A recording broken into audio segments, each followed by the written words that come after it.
এই দেখুন খুব সুন্দর করে আবার সেকেন্ড টাইম ফুলগুলো চলে এসছে, দেখতে খুব ভালো লাগছে।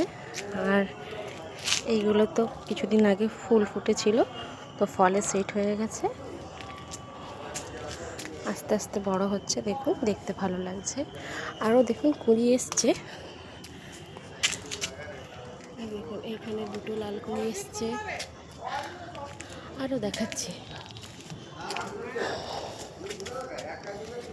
এই দেখুন এখানেও একটা কুঁড়ি এসছে, আর এই দেখুন এইখানেও একটা কুঁড়ি এসছে। গাছে প্রায় এখন 7-8টা নতুন কুঁড়ি এসছে। আর ফলগুলোর গ্রোথ এখন এই রকম আছে, আমার তো দেখতে খুবই ভালো লাগছে। এইখানে একটা কুঁড়ি এসছে, দেখুন কত ছোট্ট, এটা আমি খেয়াল করিনি আগে, এক্ষুনি দেখলাম, দেখতে বেশ ভালোই লেগেছে। আবার পরে ভিডিওতে দেখা হবে।